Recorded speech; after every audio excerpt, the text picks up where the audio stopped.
Hi, everybody.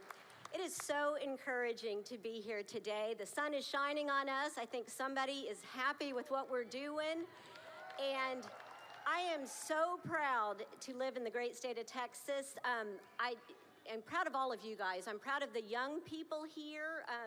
Shout out to my daughter, Sophie, who's here with the pro-life Aggies. And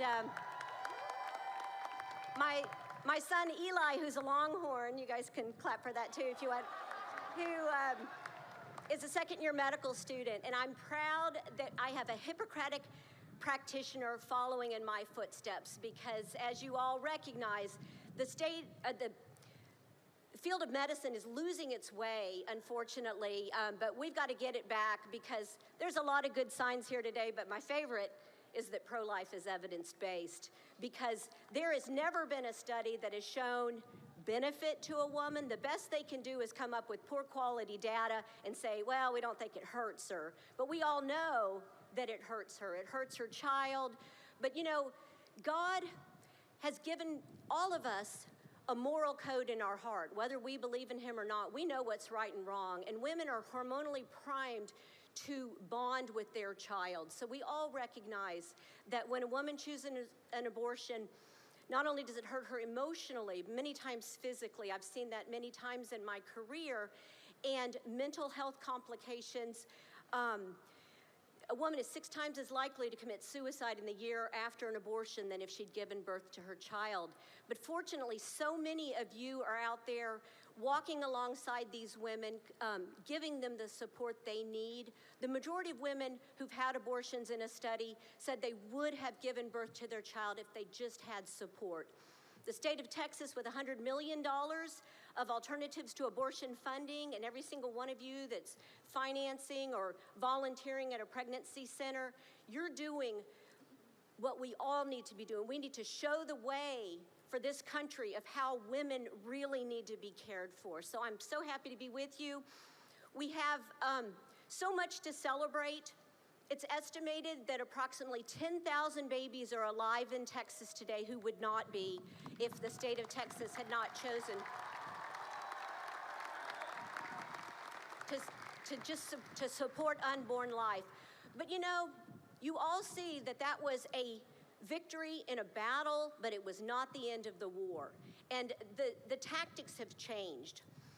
The abortion advocates have done what they've always tried to do, and they've tried to use judicial activism to destroy Texas law. And a judge here in Austin tried to do that, but I think that she's not going to be successful.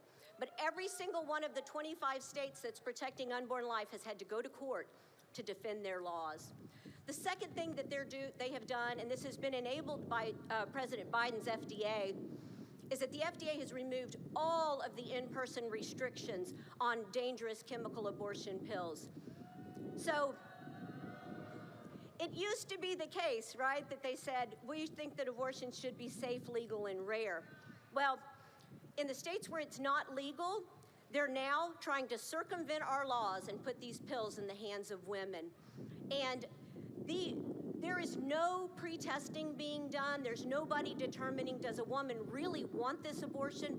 In fact, they can be ordered online and delivered in the mail without anybody ever looking a woman in the eye to know if she wants that abortion. And these are harming women. 1 out of 20 women ends up needing emergency surgery with these dangerous pills.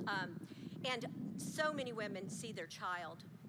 And so that's, fortunately, there's a movement afoot to make people aware of this, and a lawsuit to try to hold the FDA accountable for their job protecting the American public from dangerous drugs. The third thing, you guys have all seen this, is an effort to fearmonger and to frighten pregnant women, to frighten doctors, and to frighten the American public into opposing these laws. We hear that doctors can't provide quality medical care. That's a lie.